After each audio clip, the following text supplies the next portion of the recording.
Leo Zuckerman diciendo que le debemos a Chertorivsky, no, no es broma, a Chertorivsky los 13.4 millones de mexicanos y mexicanas que salieron de la pobreza. No a Andrés Manuel López Obrador, no a la 4T, a Chertorivsky.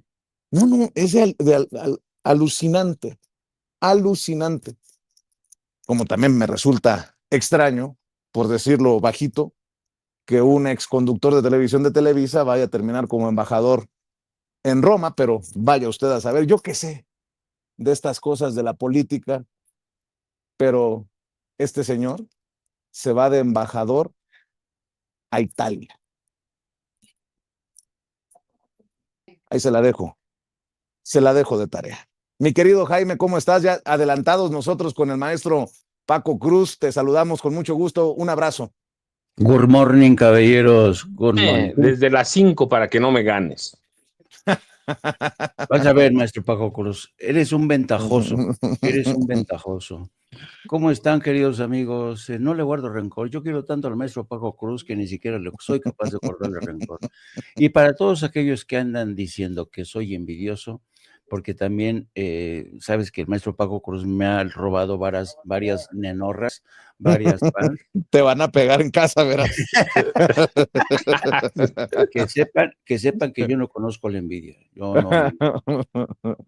Oye, Jaime, a ver, ¿tú propones el tema para entrarle o le entras con alguno de los temas que ya traemos? Tú dices, maestro.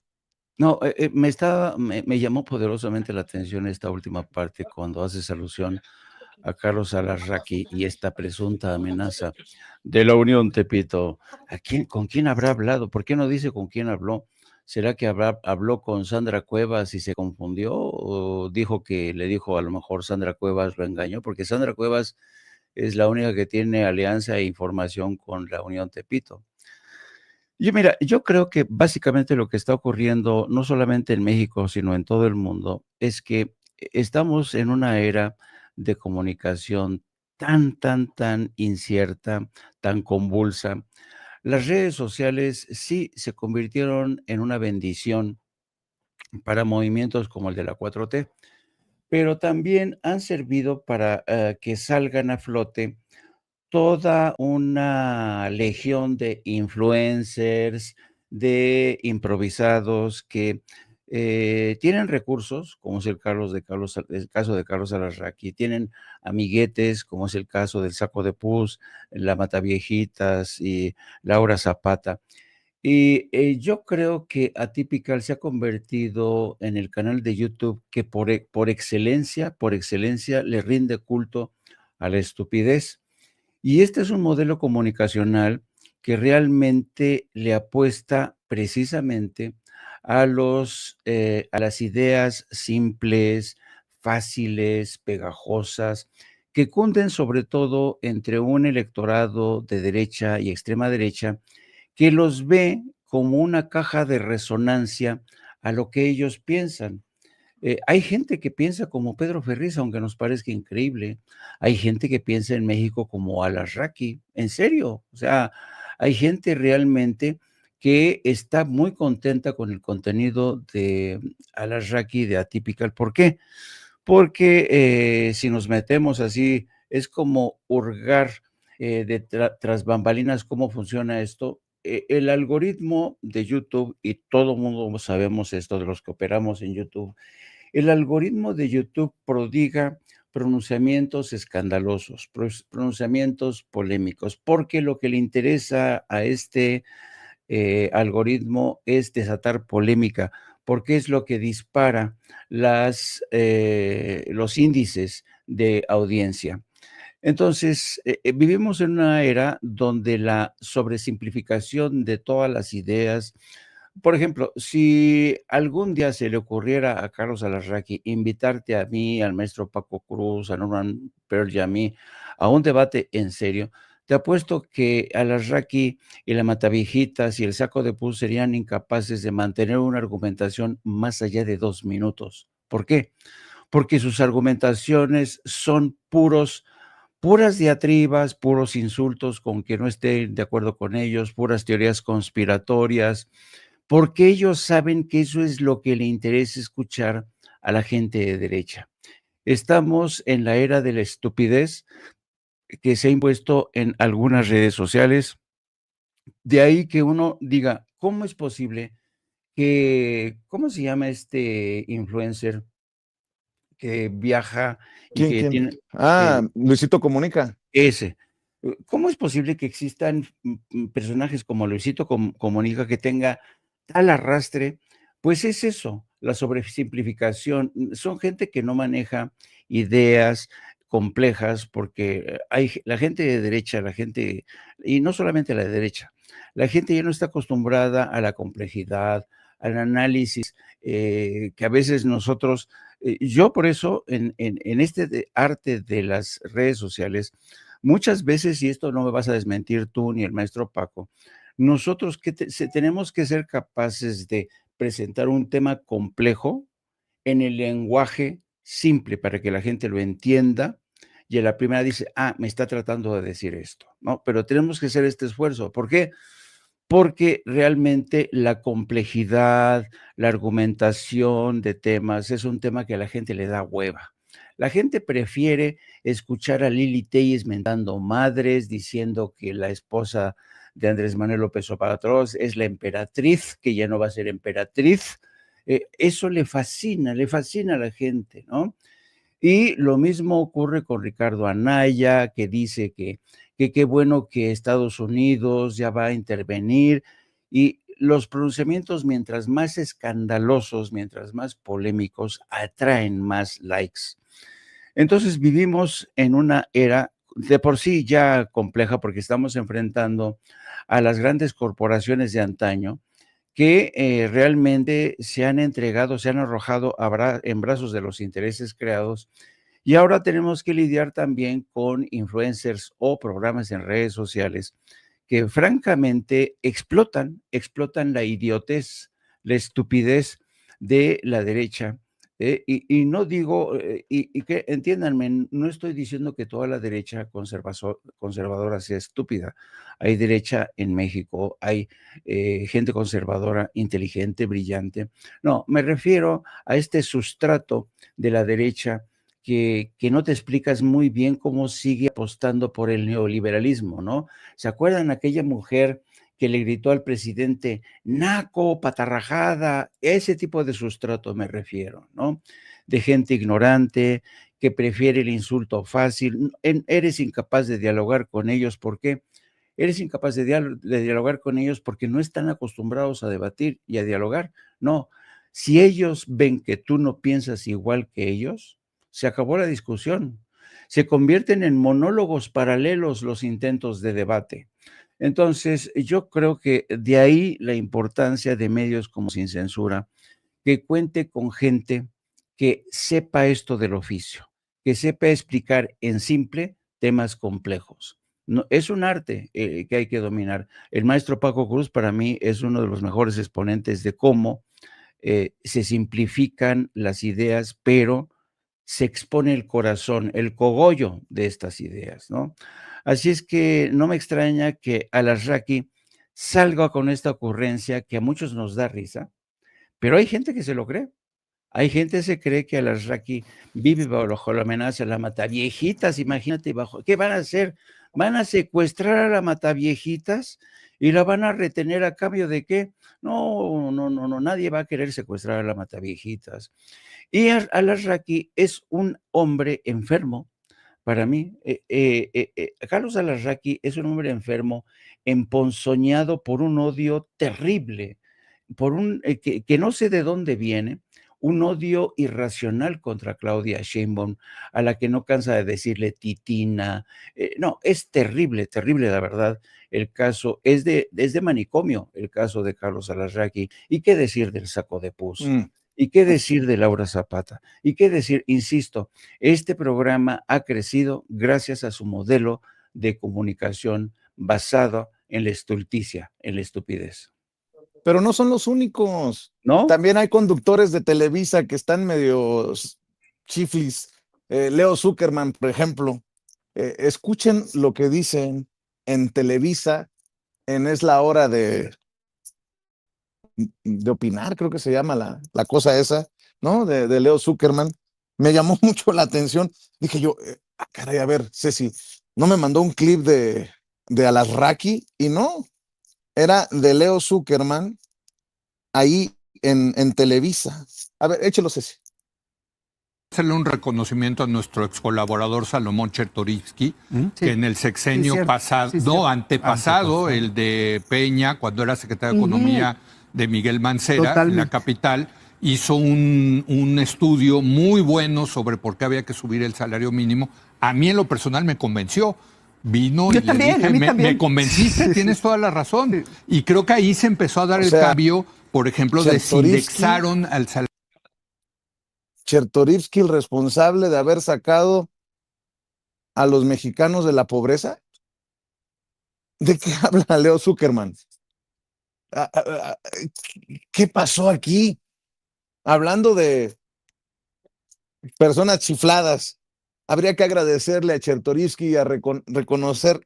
Ahora entiendo por qué Enrique de la Madrid fue a la plenaria de los legisladores de Movimiento Ciudadano. Fue captado Enrique de la Madrid, el expriista, el exsecretario de Turismo de Peña Nieto, ahí con Chertorivsky, con Alejandra Barrales y los del Movimiento Naranja. ¿Será que están pensando en la posibilidad de lanzar una candidatura de Enrique de la Madrid para el 2030 con sus tenis fosfo? Así la oposición política y la oposición mediática. Déjeme saludar a Norman Pearl, ya llegó también el maestro Norman Pearl. Mi querido Norman, buenos días. Hola, ¿qué tal, Vicente? ¿Cómo estás? Buen día a la audiencia, buen día, por supuesto, a mis compañeros y amigos, don Jaime Hernández y el maestro Paco Cruz. Tú dices por dónde le entras, maestro, por Vicente, dónde, con Vicente. qué tema. Mande. Deben regañar a Norma, ¿no? Hoy se salió de la norma. Sí. Bueno, Camisa rosa y el negro. ahora vengo primavera. Quiero ser casi naranja, pero solamente tenía rosa. Así que bueno, dije, voy primaveral. Venga. ¿No? Pues fíjate que hay muchos temas y específicamente me llama la atención el ya muy probable nombramiento de quien va a ser el embajador de México en Italia, que no solo tiene Italia, también representa a la isla de Malta, representa a Albania, representa creo que hasta San Marino. Yo creo que esto es una extensión de un pensamiento de apertura, de un pensamiento plural para que México sea representado por todas las corrientes políticas. Inclusive, este muchacho, Genaro Lozano Valencia, también es un activo participante fuerte de la comunidad LGBT. Tiene estudios formales, tiene doctorado, en fin, es un hombre que estudia Relaciones Internacionales en el ITAM, y bueno, es un hombre que tiene características que eventualmente puedan ser tomadas en cuenta. Creo que es un perfil, fíjense lo que voy a decir, un perfil superior, inclusive a Quirino Ordaz, al mismo embajador que ahora está en Omar Fayad Meneses, que ahora está en Noruega, y de diferentes personajes que en el pasado no fueron tan bien vistos, ¿no? Creo que este perfil puede ser interesante y seguramente lo evaluaron. ¿En qué, Norman? Perdón que yo difiera contigo. ¿En qué puede ser interesante que un exconductor o un conductor de televisión se vaya como embajador a representarnos frente a la ultraderechista presidenta de Italia? Quizá por eso. Mira, yo creo que una característica sobresaliente de esta persona, de Genaro Lozano Valencia, son sus estudios, y voy a decirlo, y probablemente esa representación que tiene de la comunidad LGBTI, que se verán representados en él. Y que acuérdate que la comunidad LGBTI es el 11% por lo menos de la población de México. Entonces, él podría ser una representación de este perfil. Creo que va por ahí, Vicente. Creo que va por ahí, independientemente de que no representa necesariamente las expectativas de las bases, por ejemplo, de Morena o de la militancia. Él estuvo muy cerca de la presidenta en su campaña en 2023. Ha sido un colaborador inclusive en campaña de la presidenta y me parece que es un premio. Pero yo creo que el espíritu, el motivo fundamental, el argumento básico es que representa una comunidad que es muy grande, que es muy propositiva, es una comunidad que aporta mucho a nuestro país y por supuesto a todos los países del mundo. Ahora, ¿qué es lo que pasa con el antecedente? Pues un antecedente en nombramientos de personas que no forman parte del Servicio Exterior Mexicano y que han sido desplazadas sobre todo en Europa, antes correspondía a personas que representaban lealmente a un movimiento, a un pensamiento político, a una ideología específica, y muchos podrán pensar que él no lo hacía con respecto a Morena, pero estoy seguro que la presidenta lo encuentra como un candidato ideal por sus características, ¿no? Desplazar al personal del Servicio Exterior Mexicano no es fácil, sobre todo porque ellos tienen una carrera, pero además tienen un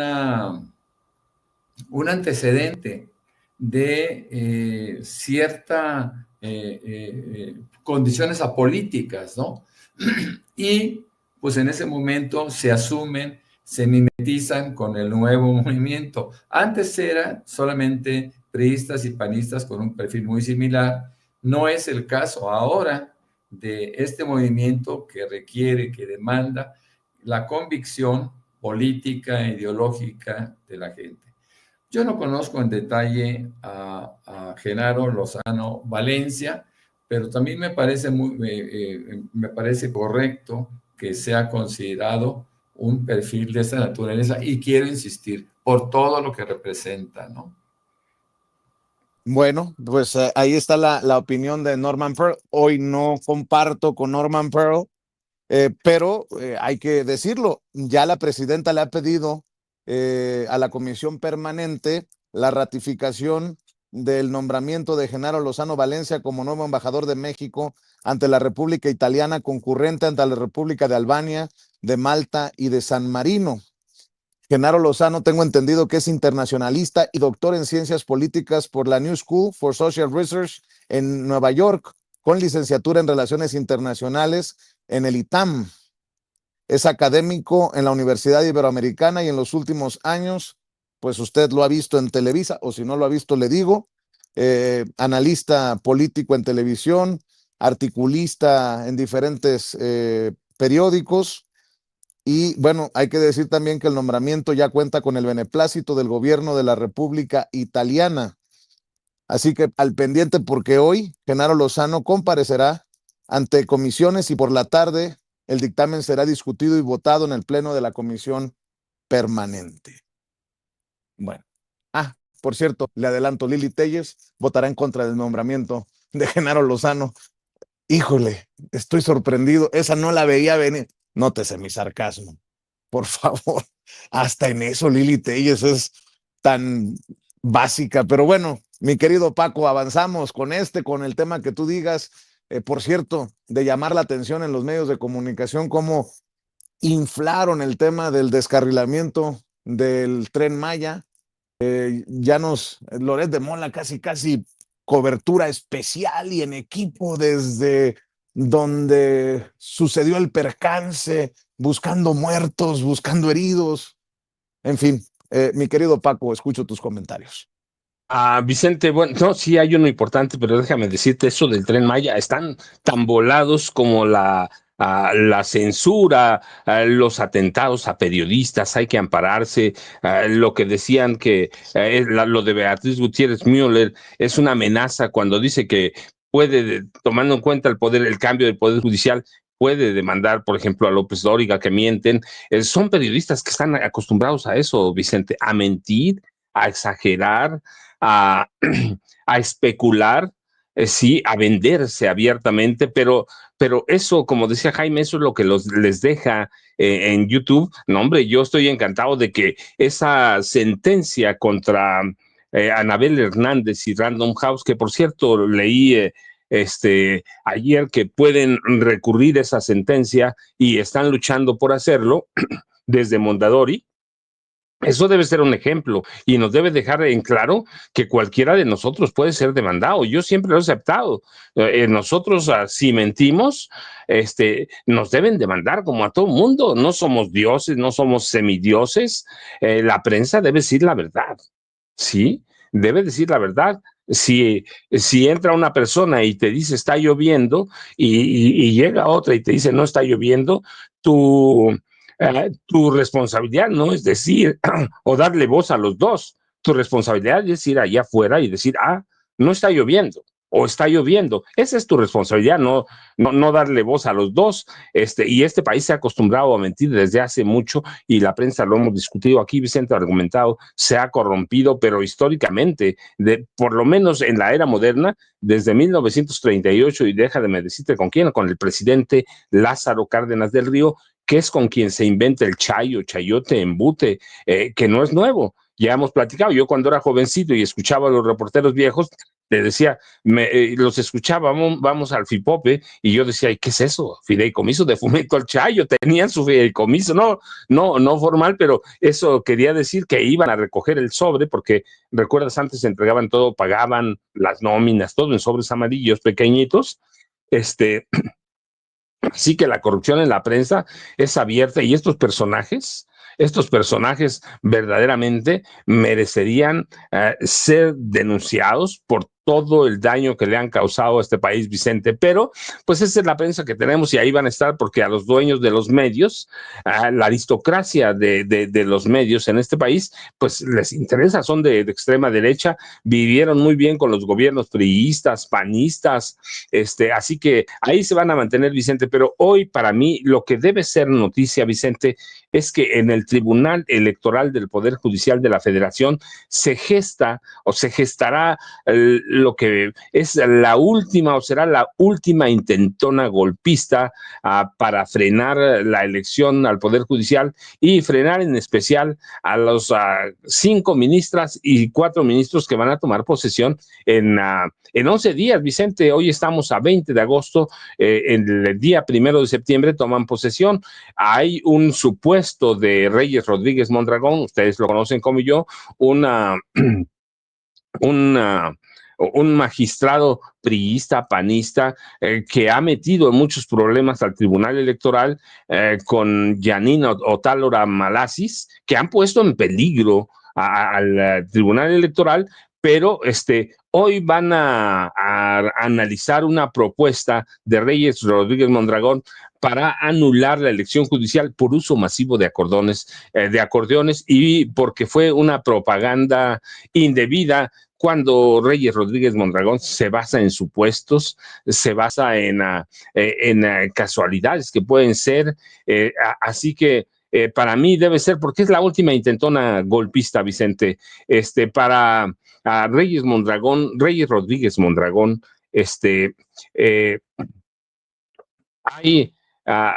se vulneraron los principios de imparcialidad y del sufragio libre y secreto durante el proceso de elección judicial, pero no aporta una prueba. Hay recortes de periódicos en su proyecto, recortes de periódicos. Si nos van a decir que ahora los recortes de periódico sirven para presentar demandas, yo digo, pues todo mundo puede demandar.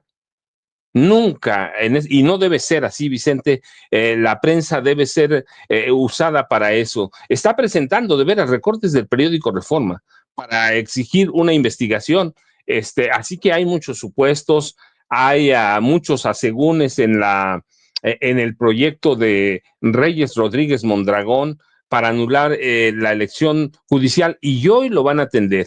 En su cuenta X, Reyes Rodríguez Mondragón dijo que este proyecto es en conjunto derivado de la impugnación de varios candidatos a los acuerdos del Instituto Nacional Electoral sobre el cómputo, validez y entrega de constancias, argumentando que el uso masivo de acordeones generó inequidad en la contienda, inequidad o desigualdad, y vulneró los principios de sufragio secreto. Pero para mí, Vicente salió, ya saben, tiene que entrar a Palacio Nacional, pero Jaime, ¿cómo ves esta propuesta que se analizará en el Tribunal Electoral para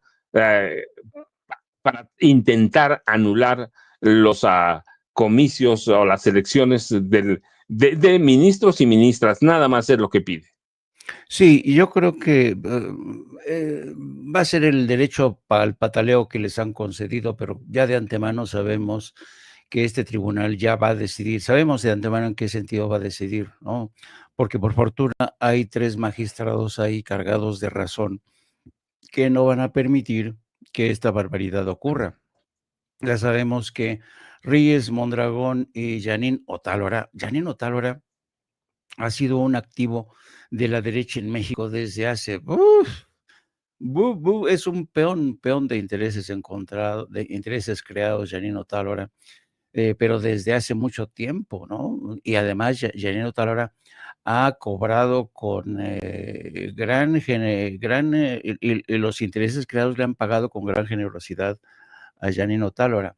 Así es que ella no puede ir a contraflujo de los intereses de los padrinos que la han puesto y la han parado. Y lo mismo Reyes Mondragón, un hombre que siempre sirvió a los intereses del PAN.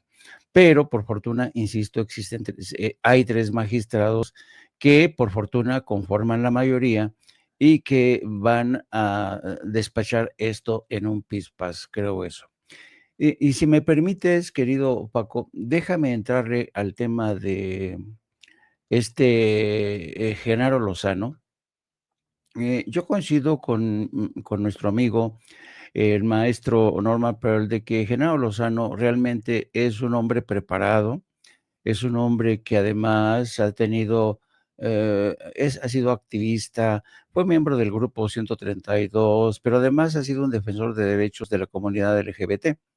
Lo que a mí me resulta un tanto repelente de esta decisión, por decirlo menos, es el hecho de que Genaro Lozano, a pesar de tener ciertamente el expertise, la experiencia, el conocimiento, haya sido designado para una embajada como la de Roma. ¿Por qué no una embajada donde realmente se necesite gente que arrime el hombro? Porque ¿por qué lo mandan a la embajada de Roma? A mí tal parece ser que esta designación parece más un premio que otra cosa. Y yo creo que para mí el problema es de imagen. ¿Por qué enviarlo a Roma? No, Genaro va a estar feliz porque Roma, ya sabemos, es la capital de la moda europea. Él tan proclive a ser, él se sabe que es un amante de la moda. Pero ¿por qué Roma? ¿Qué tenemos con Roma que sea realmente importante y que necesite del talento de un hombre como Genaro Lozano? Yo, la verdad, no lo entiendo. Insisto, debió habérsele enviado a una embajada donde México requiera de su expertise, su experiencia, de su talento como internacionalista. Y esto vuelve esto es lo que a mí en el fondo me resulta repelente, porque, a ver, es bien sabido que el presidente, y en este caso la presidenta, tiene todo el derecho del mundo a designar los embajadores que a ella se le pegue la gana en las embajadas que ella quiera. El problema es que sigue incentivando esta cultura de la burocracia dorada, de la burocracia aristocrática, ¿no? Porque la gente en el servicio exterior siempre se han creído eso, son los aristócratas de la burocracia. Y es bien sabido que porque la pregunta que se hace uno, y ha sido compartida por muchos de la gente que nos han seguido a nosotros y otros programas de youtubers, ¿es que acaso no existen más gente igual de preparada que Genaro Lozano que sean egresados de la UNAM? ¿Por qué tienen que ser del ITAM? ¿Por qué tienen que ser de la Ibero? A mí, francamente, esto sí me resulta chocante. Me gustaría que la presidenta explicara esta designación o el secretario de Relaciones Exteriores. No sé quién habrá recomendado a Genaro Lozano para ese cargo. Pero esto, insisto, vuelve a recrear esta imagen de la aristocracia burócrata, la aristocracia dorada, porque ya se sabe que para todo aquel que estudia relaciones internacionales con la esperanza de convertirse un día en embajador en el mundo, existen dos opciones cuando ingresan al Servicio Exterior Mexicano con el deseo de servir a México en el exterior. Se conocen el primero como el circuito Baigón. ¿Qué es el circuito Baigón? Son las sedes consulares y embajadas que están en África, ¿no? Por eso se le dice el circuito Baigón. Baigón, ¿se acuerdan de ese insecticida? Pues lugares realmente terribles, donde hay pobreza, donde hay violencia, casi nadie quiere ir a esos circuitos. Pero existe un segundo circuito, que es el circuito Revlon, que es Washington, París, Roma, Lisboa, las grandes capitales, ¿no? Bonn, Alemania. No. Por eso se le conoce como circuito Revlon. Y el hecho de que Genaro Lozano haya caído como embajador en el circuito Revlon, a mí, francamente, me resulta tremendamente chocante. Y al margen de su preparación y de su currículum como hijo pródigo del ITAM y del Ibero, a mí me resulta muy chocante que esta gente se vaya a Roma. Por el bien de todos, primero los que.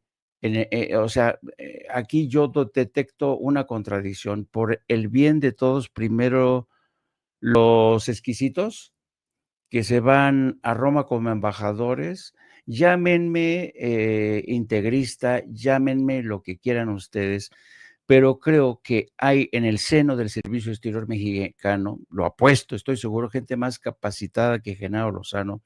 No entiendo, francamente, esta designación, se me hace poco oportuna y además, fíjense en el contexto en el que estamos. Estamos combatiendo el tema de los privilegios. Estamos frente a esta lluvia que se ha desatado contra los privilegios de Andy, contra los viajes de Ricardo Monreal, contra los lujos de Gutiérrez Luna, Sergio Gutiérrez Luna y de su esposa.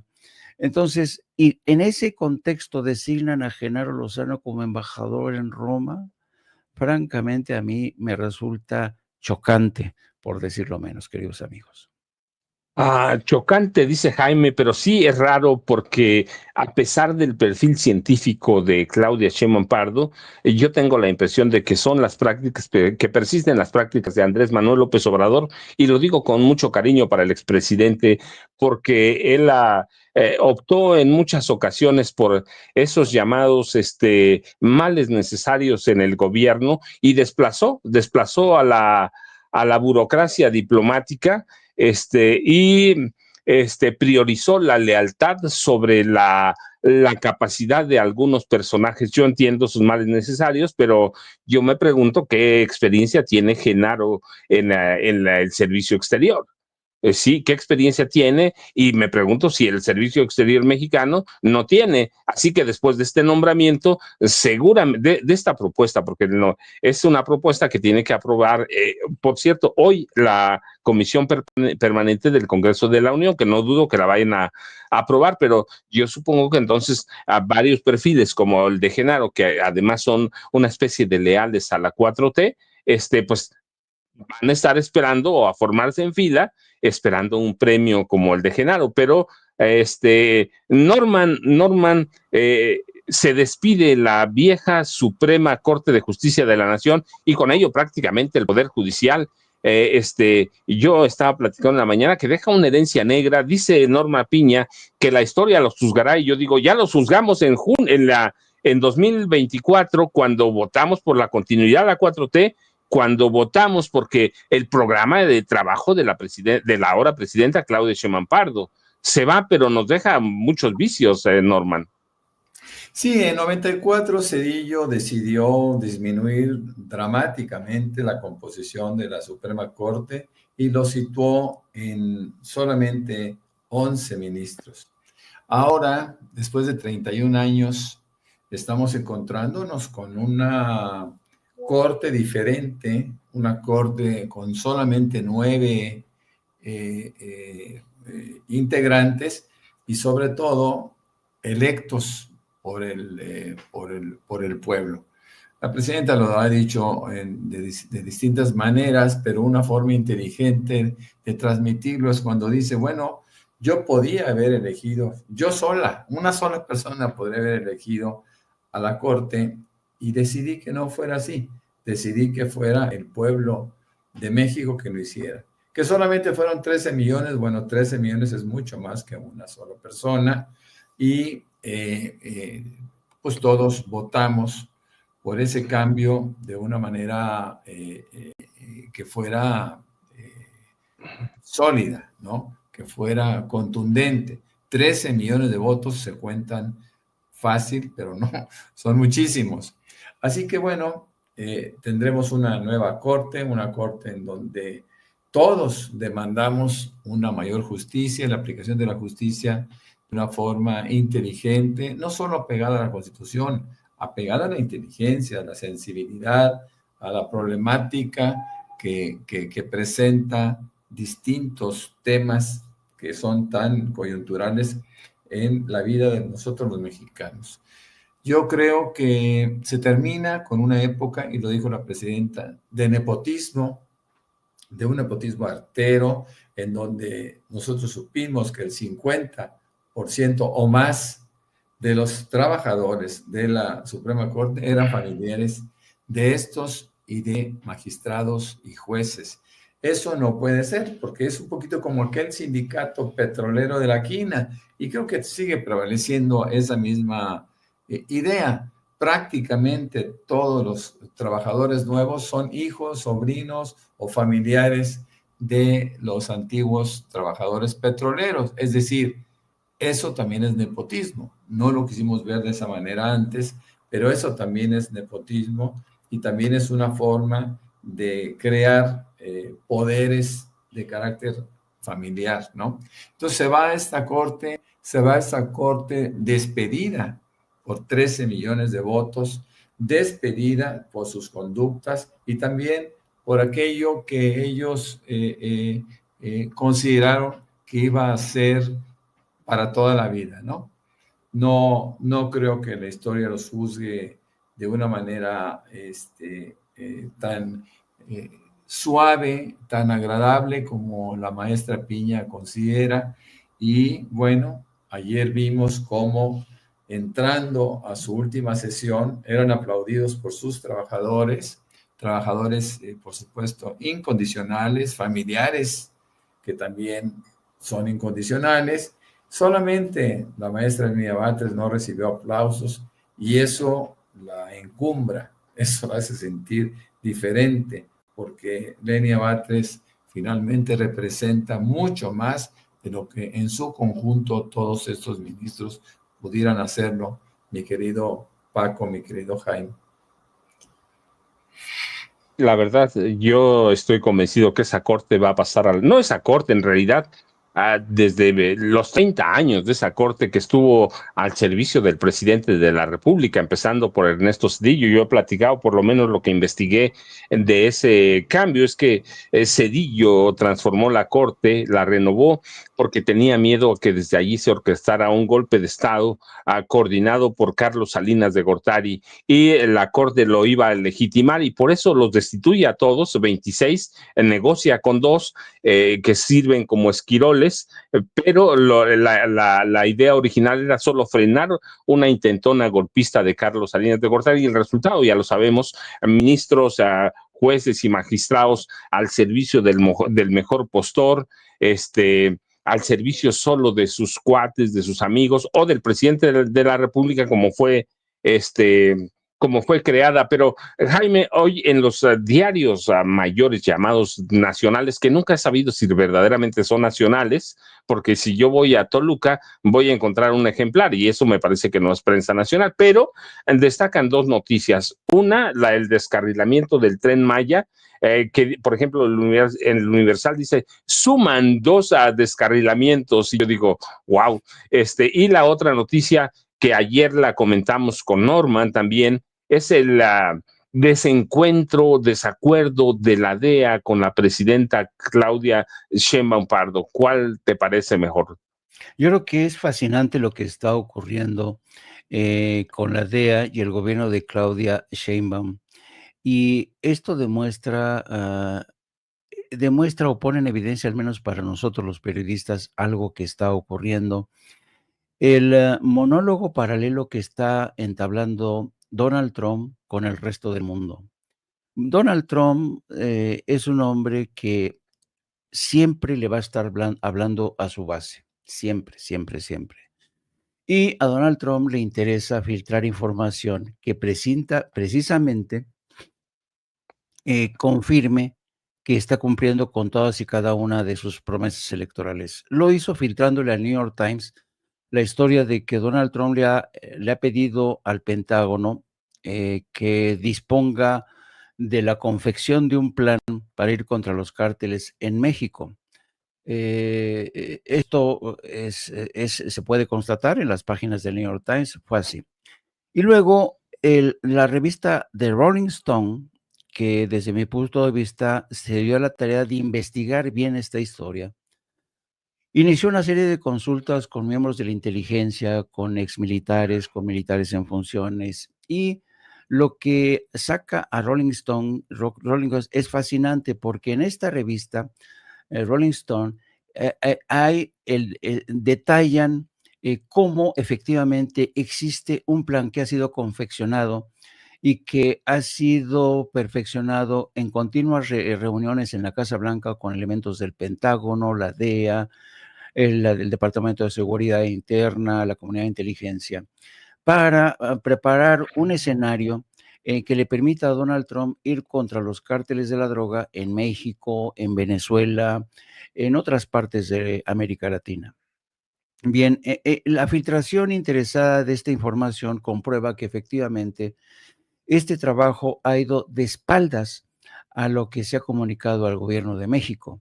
Y el problema que desvela esto, que revela esto, es el caos que se está viviendo al interior de la DEA, porque no hay que olvidar que el administrador de la DEA, el señor Terry Cole, un hombre que, fíjate, Terry Cole es un hombre que ha llevado en el seno de la DEA casi 25 años. Y de la noche a la mañana lo designan administrador y de la noche a la mañana lo designan además jefe de la Policía Metropolitana en Washington, D.C. Terry Cole es uno de los incondicionales de la administración Trump. Entonces, imagínense que ustedes son Terry Cole, que están al frente de la DEA confeccionando este plan y al mismo tiempo los mandan para dirigir la Policía Metropolitana. ¿Cómo coño va a ser Terry Cole para orquestar todo un plan junto con el Pentágono y al mismo tiempo estar controlando la seguridad para darle gusto a Donald Trump en Washington, D.C.? Lo que está ocurriendo en la DEA, francamente, es el caos absoluto.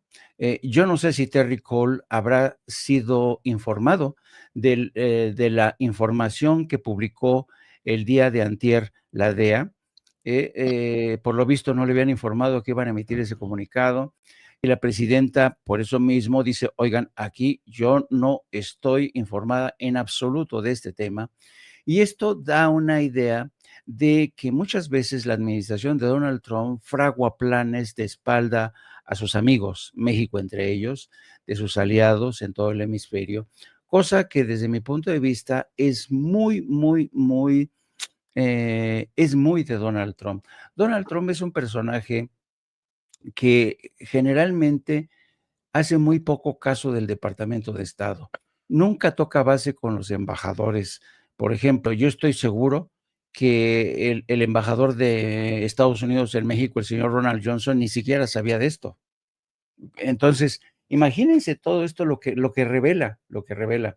una falta de comunicación entre la Casa Blanca y el Departamento de Estado, el Departamento de Estado y la Embajada de Estados Unidos en México, la Casa Blanca y el gobierno de México. En fin, esto es un caos, es un desmadre. Y esto es vergonzoso, realmente lo que está ocurriendo. Así es que, y yo creo que estas historias filtradas primero a través del New York Times y también de Rolling Stones revelan hasta qué punto Donald Trump está interesado en mantener esta historia de que va a lanzarse contra todos los cárteles de la droga. Por cierto, y además es muy interesante.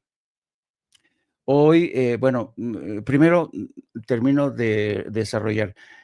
La presidenta Sheinbaum no ha sido pocas veces las que ha dicho, nosotros estamos cumpliendo con la parte del trabajo que nos toca. Hemos confiscado toneladas de fentanilo, hemos reducido casi a cero el flujo de migrantes que cruzan la frontera sur de Estados Unidos. Y yo estoy esperando todavía que Estados Unidos frene el contrabando de armas, que por favor haga algo en relación con el lavado de dinero que se da en la banca estadounidense. Y todo esto, amigos, representa para mí la falta de voluntad política de Donald Trump para cooperar conmigo en este mismo terreno. Ayer mismo, y es un tema que voy a abordar hoy, ayer mismo el Departamento de Justicia, esto es alucinante, el Departamento de Justicia pidió que se terminara con la investigación contra el hijo del presidente Donald Trump. Me refiero a Donald Trump Jr. Donald Trump Jr. está al frente de una empresa que se dedica a la venta de armas, venta de armas en todo el mundo. Y a su vez, esta empresa que vende armas forma parte de un conglomerado que se llama Square Public, Plaza Pública.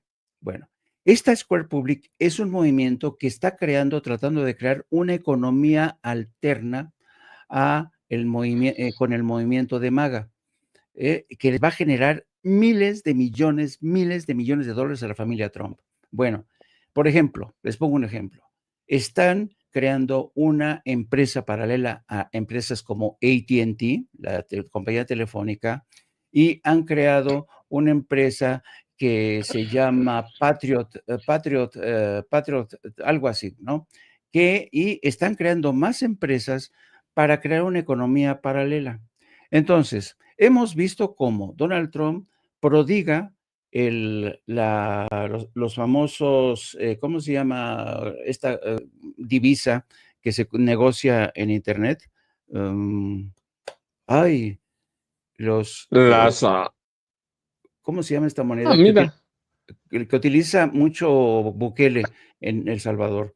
los Criptomonedas. criptomonedas, sí. Bueno, ha prodigado el uso de criptomonedas Donald Trump, que es precisamente la herramienta que utilizan los cárteles de la droga para lavar su dinero y para manejar los fondos.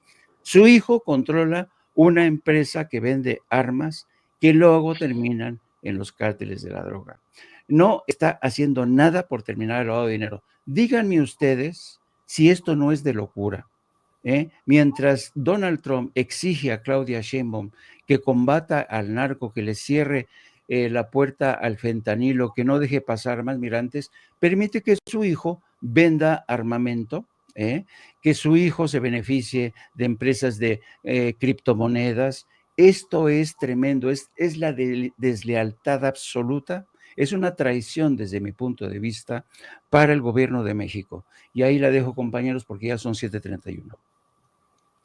Sí, bueno, seguimos, pero Norman, antes de que llegue la presidenta, mañana llegan a las costas venezolanas tres destructores de Estados Unidos. ¿Va a cerrar el cerco Washington? ¿Se atreverá a hacerlo? ¿Es un distractor? ¿O qué esperamos de Maduro y qué debemos esperar de la Armada de Estados Unidos, que ya está ahí y ya tenía otros destructores, tenía un submarino con potencia nuclear? ¿Qué va a pasar con Venezuela? Ojalá que todo quede en amenazas, tanto por parte del ejército de Trump como de la defensa que habrá de hacer con el despliegue de 4,5 millones de voluntarios, ¿no? Por parte de Venezuela. Yo creo que eso sería de un costo altísimo para Estados Unidos, para Venezuela, para América Latina y para el mundo. Ese sería uno de los grandes absurdos que se podrían cometer en nuestro continente y en nuestro mundo. Yo nada más quisiera decir algo que puede ser importante. El Financiero establece que las investigaciones determinaron que la causa del descarrilamiento del Tren Maya fue una fijación mecánica inadecuada en el cambio de vía. Y esto para que no se especule tanto al respecto, ¿no? Yo creo que también, a ver, estaba viendo, bueno, yo estaba hablando de otra cosa, pero bueno, el chiste aquí es que es muy fácil darse cuenta que hay todo un manejo por parte de la prensa, por parte de la derecha, con respecto a este descarrilamiento. Descarrilamientos, hay que decirlo, hay en todos los trenes del mundo. Forma parte de uno de los riesgos naturales, ¿no? Es como cuando nosotros vemos que el tren de Nueva York tiene 1 metro de inundaciones, ¿no? Y el metro de la Ciudad de México tiene goteras. Y bueno, nosotros hablamos de que contamos con el peor metro del mundo. No hay mucha comprensión con respecto a los posibles riesgos que se puedan tener en el manejo de muchos equipos, ¿no? No somos comprensivos porque no nos conviene hacerlo. Eso es uno de los terribles absurdos en los pleitos políticos, ¿no? Así que bueno, yo espero que pronto el Tren Maya recupere su credibilidad y expliquen esto. Fue una fijación mecánica inadecuada en el cambio de vía y esto fue lo que causó este descarrilamiento, que si bien es cierto es el segundo, pues esperemos que no se vuelva a repetir. Todas son experiencias y son experiencias que lamentablemente todos los trenes en el mundo viven, ¿no? En Europa es común que suceda esto. Así que bueno, pues yo los dejo. Soy Norman Pearl. Nos pueden encontrar en X como Norman F. Pearl, también en Facebook y sobre todo, y para mí lo más importante es poder compartir con esos señorones en el programa de 7 a 9 de la noche con Norman Pearl. Basta que busquen Norman Pearl TV y con eso se comunican con nosotros. Esta tarde-noche tendremos una entrevista con Israel Vallarta que esperamos sea una entrevista totalmente distinta, porque va a ser a través de Gina, nuestra amiga, nuestra colaboradora, quien estuvo detenida 13 años y medio en la cárcel sin sentencia, quien le haga básicamente las preguntas. Así que los invitamos para que nos acompañen. Jaime, ¿a dónde te buscamos, además de No Apto para Cínicos, con Yago Batusay como estrella del programa? Efectivamente, mi querido Yago Batusay, que es el ideólogo de cabecera de nuestro programa, nuestro editorialista estrella, ahí lo tienen. Yago es capaz de emitir editoriales sorprendentes con tan solo 5 ladridos. Es un fenómeno que nadie tiene. Yo me precio de tener al mejor editorialista, nada que ver con Carlos Loré de Moller en Universal, con Raimundo Rivapalacio en El Financiero, con el señor Sarmiento en Reforma, con Denise Dresser. No, Yago Batusay es un excelente editorialista, es de otra dimensión, de otro planeta. Los espero a las 14 horas en Opto para Cínicos, donde vamos a abordar un sinnúmero de temas que seguramente les van a gustar. Ya saben, a las 14 horas con Opto para Cínicos, ya a las 19 horas con el malvavisco sensual, el maestro Paco Cruz, y con don Norman Pearl, un gran analista. Realmente es un privilegio trabajar con Norman Pearl y con Paco Cruz. Yo me siento privilegiado de estar en este programa de 7 a 9. Nos divertimos mucho, abordamos temas de lo más variopinto y los esperamos ahí de 7 a 9. Amigos, los quiero mucho y estamos en contacto. Norman, Jaime, gracias, buenos días. Yo me quedo nada más unos minutos a al inicio de la mañanera de la presidenta Claudia Sheinbaum Pardo, pero sí, y recuerde, después de 7 a 9 con Norman Pérez y Jaime Hernández, a las 9 de la noche la videocharla de Vicente Serrano, después de 7 a 9, la videocharla nocturna de Vicente Serrano, y antes de darle paso a la mañanera, recuerde, una lluvia de likes, suscribirse a Sin Censura, para que YouTube nos coloque en la cartelera o en el escaparate de los programas noticiosos. Si no le llega su suscripción, se cancela. De nueva cuenta, insistirle para que estemos ahí. Y recuerde también el Chayotito del Pueblo, que tenemos una cuenta personal a nombre de Vicente Serrano en Banorte,